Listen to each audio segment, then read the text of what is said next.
నమస్తే 3RR news కి స్వాగతం. బులెటిన్ల ముందుగా హెడ్లైన్స్.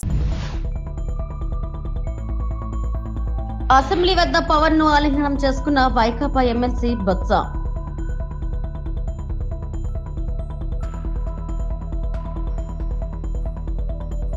రెండు 2027 లోపు పోలవరం పూర్తి, మంత్రి నిమ్మల రామానాయుడు.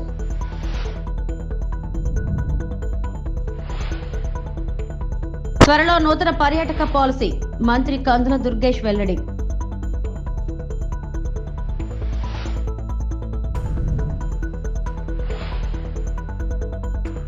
ఏపీని బ్లాంక్ చెక్కుల అదానికి జగన్ రాసిచ్చారు, వైఎస్ షర్మిల ధ్వజం. ఏపీ అసెంబ్లీ ప్రాంగణంలో ఆసక్తికర పరిణామం చోటు చేసుకుంది. డిప్యూటీ సీఎం పవన్ కళ్యాణ్ ను వైకాపా ఎమ్మెల్సీ బొత్స సత్యనారాయణ ఆలింగనం చేసుకున్నారు. అసెంబ్లీ వెలుపల పవన్ కారు ఎక్కేందుకు వస్తుండడం చూసి వైకాపాకు చెందిన ఎమ్మెల్యే పెద్దిరెడ్డి రామచంద్రారెడ్డి ఎమ్మెల్సీలు పక్కకు వెళ్లిపోయారు. అదే సమయంలో బొత్స సత్యనారాయణ ఎదురుగా నిలబడి పవన్ కు నమస్కారం పెట్టారు. బొత్స స్పందన చూసి పవన్ ఆయనకు ఎదురెళ్లారు. దీంతో బొత్స కూడా వెళ్లి ఆలింగనం చేసుకున్నారు. పవన్ బొత్స భుజంపై తట్టి మర్యాదపూర్వకంగా కరచాలనం చేసి వెళ్లారు.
పర్యాటకంలో రాష్ట్రాన్ని దేశంలోనే అగ్రగామిగా నిలబెట్టేలా నూతన పర్యాటక పాలసీని తెచ్చామని మంత్రి కందుల దుర్గేష్ చెప్పారు.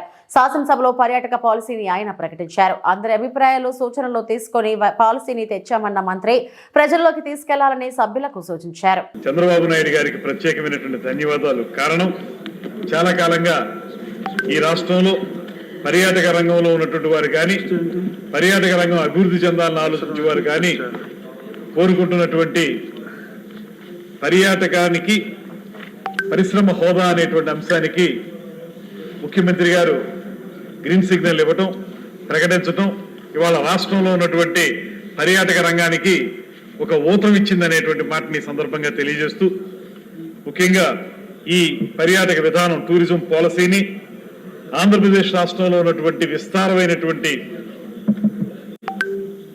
సాంస్కృతిక వారసత్వాన్ని దృష్టిలో పెట్టుకుని, అదేవిధంగా పర్యాటక రంగం ద్వారా ఆర్థిక పురోభివృద్ధిని, అదేవిధంగా ఉపాధి కల్పనని, అదేవిధంగా సాంస్కృతిక మార్పిడిని పెంపొందించే విధంగా ఈ 2024-29 నూతన ఆంధ్రప్రదేశ్ టూరిజం పాలసీని ప్రవేశపెట్టడం జరిగింది.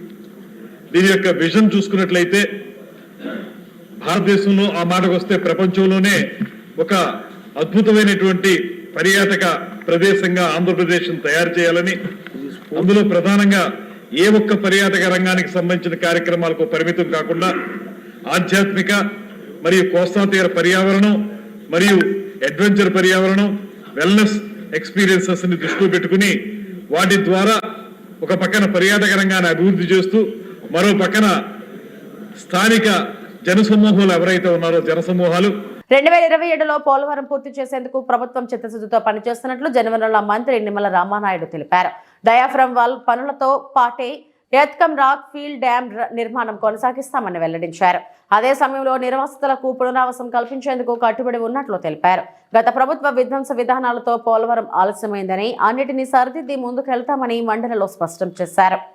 ఏదైతే చంద్రబాబు నాయుడు గారు 2014-2019 5 సంవత్సరాల్లో ప్రతి సోమవారం కూడా పోలవరం అనేటువంటి పేజీగా మార్చుకుని 72% ఆయన 5 సంవత్సరాల్లో పూర్తి చేసినటువంటి పరిస్థితి.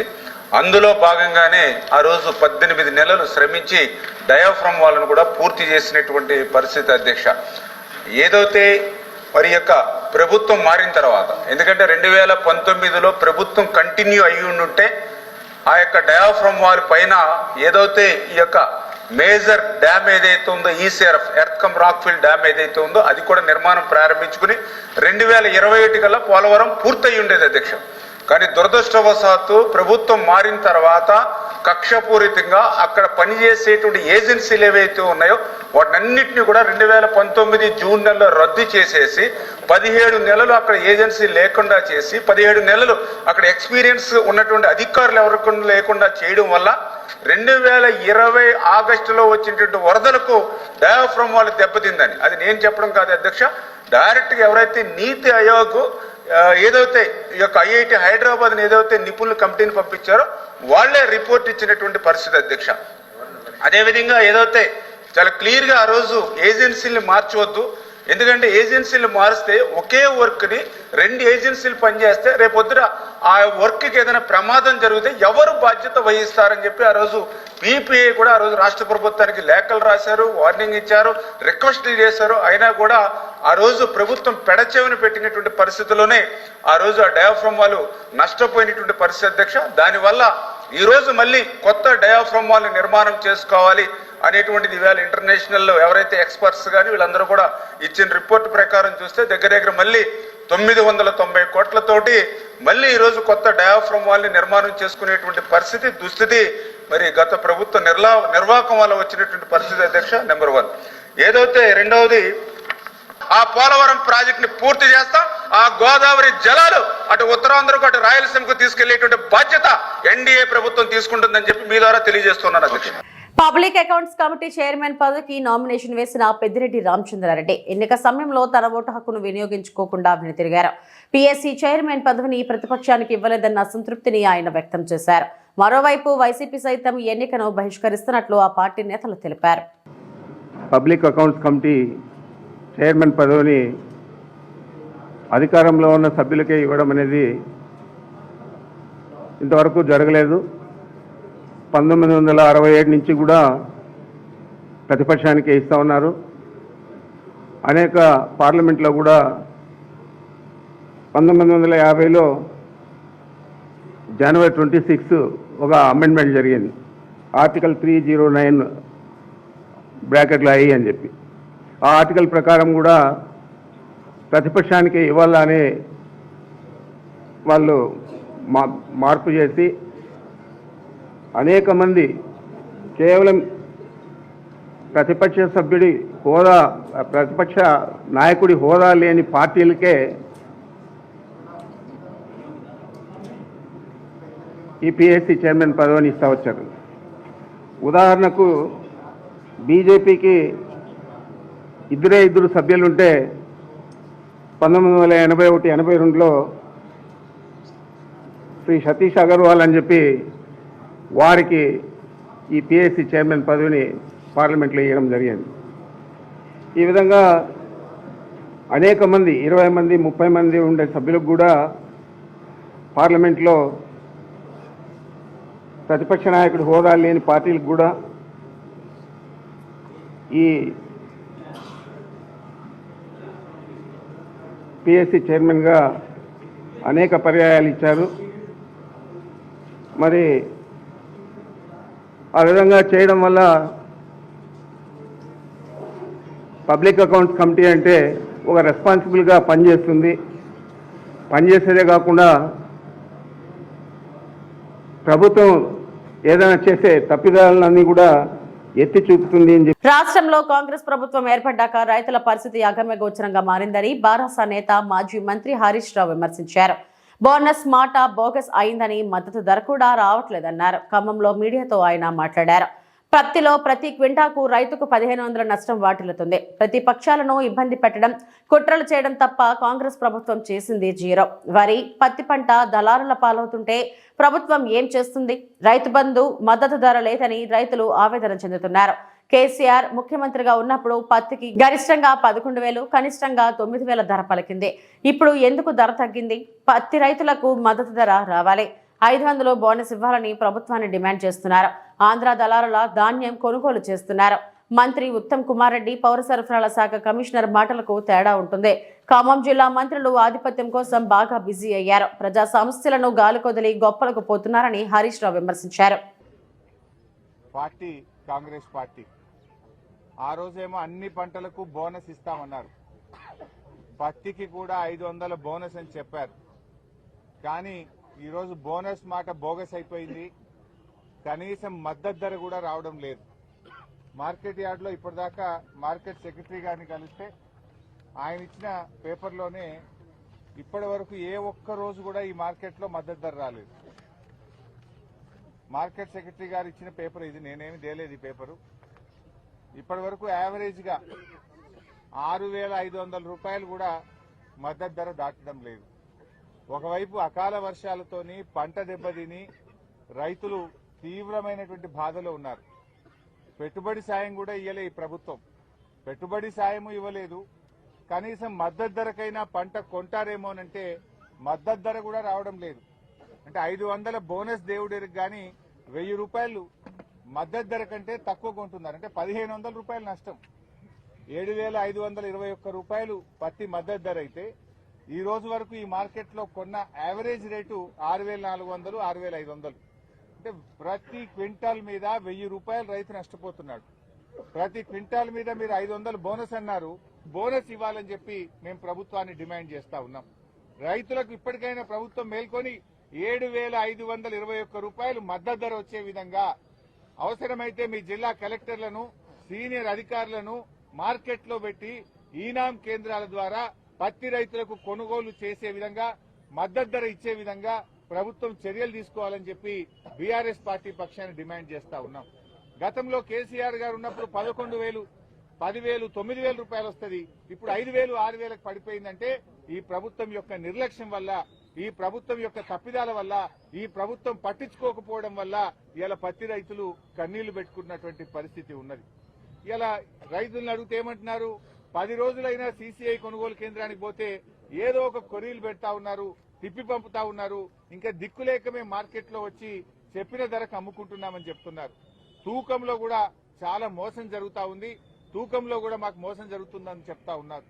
సీసీఐ కూడా రైతుల దగ్గర కొంటలేదు. సీసీఐ కొనుగోలు కేంద్రాలు అక్కడ దళారుల దగ్గర కొంటున్నారు. వ్యాపారులేమో రైతుల దగ్గర 6,000కు కొని సీసీఐ దగ్గర 7,500 రూపాయలకు అమ్ముతున్నటువంటి పరిస్థితి ఉన్నది. ఈ రకంగా పత్తి రైతులు బాగా నష్టపోతా ఉన్నారు. అదేవిధంగా మిర్చి చూస్తే పోయిన సంవత్సరం ఇదే మార్కెట్లో మిర్చి 20,000 నుంచి 23,000 రూపాయల ధర వచ్చింది. ఈసారి నిన్న ఇవాళ మార్కెట్లో చూస్తే మిర్చి రైతులకు 13,000 రూపాయలు కూడా రావడం లేదు. సగానికి సగం మిర్చి రేటు పడిపోయింది, సగానికి సగం పత్తి రేటు పడిపోయింది. అంటే మరి రైతులు ఏం కావాలి? మీరేదో రైతు రాజ్యమని, రైతుల కోసమే మేమున్నామని మాటలు కోటలు దాటుతున్నాయి, మీ చేతలు గడప దాటడం లేదు. రైతులకు అన్ని రకాలుగా మీరు నష్టమే చేసిండ్రు. రుణమాఫీ చేయక రైతుల్ని మోసం చేసిండ్రు. 15,000 రైతు భరోసాని లంచాల కోసం ఆంధ్రప్రదేశ్ ను జగన్మోహన్ రెడ్డి సొంత జాగిరిలా వాడుకున్నారని పిసిసి అధ్యక్షురాలు షర్మిల ఆరోపించారు. హైదరాబాద్ లో నిర్వహించిన మీడియా సమావేశంలో ఆమె మాట్లాడారు. విద్యుత్ ఒప్పందాల పేరిట అదాని నుంచి జగన్ 1,770 కోట్ల లంచం తీసుకున్న వ్యవహారంపై ప్రభుత్వం విచారణ జరిపించాలని డిమాండ్ చేశారు. Data centre, submarine, Gangavaram, Krishnapatnam port సహా అదానితో జరిగిన ఒప్పందాలన్నింటినీ రద్దు చేయాలని కోరారు. జగన్ అక్రమ సంపాదన కోసం అంతర్జాతీయ స్థాయిలో ఆంధ్రప్రదేశ్ పరువు తీయడం దారుణమని మండిపడ్డారు. ఏపీని బ్లాంక్ చెక్ల అదానికి జగన్ రాసిచ్చారని ఆరోపించారు.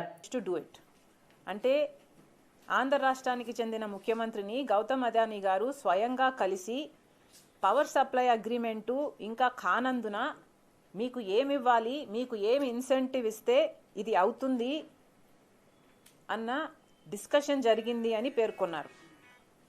At or in connection with that meeting, Gautam Adani paid or promised a bribe to Andhra Pradesh government officials to cause the relevant Andhra Pradesh government entities to enter into power supply agreement with SECI for the purchase of 7,000 megawatt power capacity. So, ఏమిస్తే ఏం చేస్తే government వైపు నుంచి power supply agreement sign అవుతుంది అన్న discussion జరిగినట్టు క్లియర్గా పేర్కొన్నారు. అది కూడా to the tune of $200 million. ఇది క్రాస్ చెక్ చేస్తూ మల్టిపుల్ సోర్సెస్ నుంచి వాళ్ళకు ఆధారాలు ఉన్నాయి అన్నట్టు క్లాస్ నెంబర్ 82లో కూడా సెక్యూరిటీస్ అండ్ ఎక్స్చేంజ్ కమిషన్ వాళ్ళ రిపోర్ట్లో ఉంది. ఇంకొక చోటేమో which would approximately amount to 1,750 crore rupees, approximately $228 million of corrupt payments was offered to foreign official number 1 in exchange for foreign official number 1 causing Andhra Pradesh state electricity. అంటే foreign official number 1 అన్న singular tense వాడి ఆంధ్రప్రదేశ్కు చెందిన ముఖ్యమంత్రిని కలవడం జరిగింది, లంచాల గురించి మాట్లాడుకోవడం జరిగింది అని ఇంత స్పష్టంగా ఆధారాలు ఉన్నాయి కాబట్టి కేసులు పెట్టడం జరిగింది. గౌతమ్ అదానీ గారి మీద అరెస్ట్ వారెంట్ కూడా ఇష్యూ చేయడం జరిగింది. ఈ అరెస్ట్ వారెంట్లు, ఈ కేసులు పెట్టడంలో జగన్మోహన్ రెడ్డి గారి పేరు ఎందుకు లేదు అంటే, ఎందుకంటే జగన్మోహన్ రెడ్డి గారు డైరెక్ట్గా అమెరికన్స్కి ఇంట్రెస్టెడ్ పార్టీ కాదు కాబట్టి. గౌతమ్ అదానీ గారైతే అమెరికాలో ఇన్వెస్ట్మెంట్ రేస్ చేయాలనుకున్నాడు కాబట్టి. ఎస్సీ వర్గీకరణపై ఆంధ్రప్రదేశ్ ప్రభుత్వం నియమించిన రాజీవ్ రంజన్ మిశ్రా కమిషన్ ను రద్దు చేయాలని పశ్చిమ గోదావరి జిల్లా మాల న్యాయ పోరాట సమితి డిమాండ్ చేసింది. కమిషన్ రద్దు కోరుతూ నర్సాపురం సబ్ కలెక్టర్ కార్యాలయం వద్ద ధర్నా నిర్వహించి ఆర్డీఓ దాసిరాజుకు వినతి పత్రం అందించారు. అనంతరం సమితి జిల్లా కన్వీనర్ సోడా దాసి శ్రీధర్ మాట్లాడుతూ రాష్ట్రాన్ని యూనిట్ గా తీసుకోకుండా జిల్లాను యూనిట్ గా తీసుకుని ఎస్సీ జనాభా లెక్కలు చేయడం సరికాదన్నారు. రాష్ట్ర ప్రభుత్వం ఇంకా 2021 జనాభా లెక్కలు చేపట్టకుండా ఒక పక్క ఈడబ్ల్యూఎస్ తో ఉద్యోగాలలో ఎస్సీ బీసీ సోదరులకు అన్యాయం జరుగుతుందన్నారు. ఇప్పుడు క్రిమి లేయర్ ముసుగులో ఎస్సీ రిజర్వేషన్ తగ్గించే ప్రయత్నం చేస్తుందంటూ మండిపడ్డారు.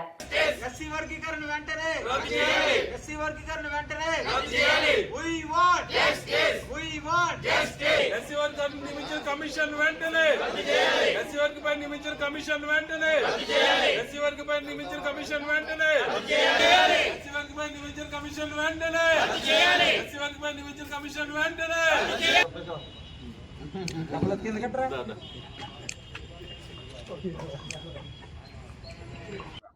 నర్సాపురం మాల న్యాయ పోరాట సమితి ఆధ్వర్యంలో ఈరోజు ఎస్సీ వర్గీకరణని పై వేసినటువంటి ఏకసభ్య కమిషన్ రాజీవ్ రంజన్ మిశ్రా కమిషన్ని రద్దు చేయాలని డిమాండ్ చేస్తూ, ఎందుకంటే రాజీవ్ రంజన్ మిషన్ని జిల్లాని యూనిట్ తీసుకుని జిల్లా వైగా అభిప్రాయం సేకరించాలని ఏర్పాటు చేయడం జరిగింది.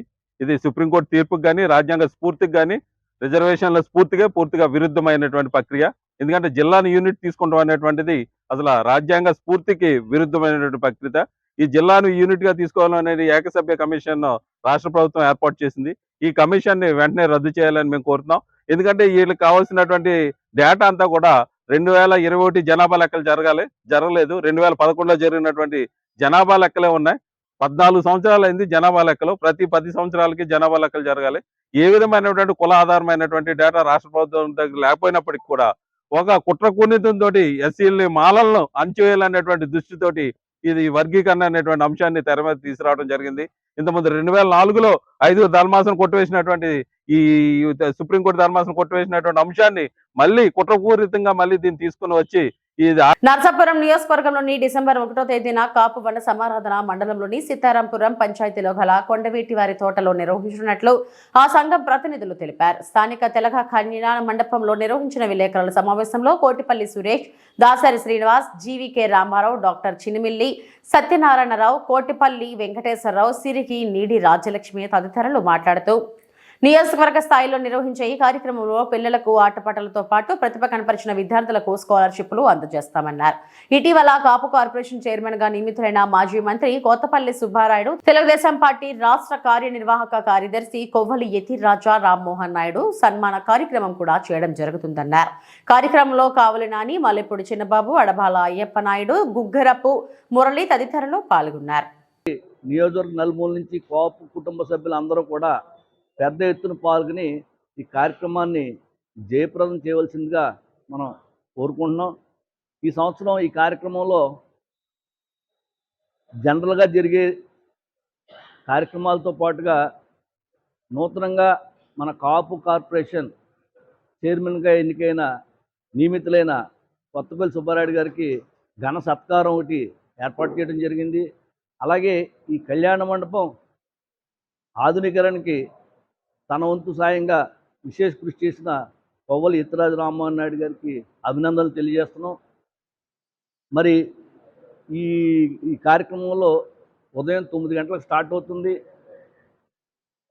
ఉసిరి చెట్టు దగ్గర కార్తీక దామోదర పూజతోటి కార్యక్రమం స్టార్ట్ అవుతూ అక్కడే మరి కోలాట కార్యక్రమం పెట్టడం జరిగింది.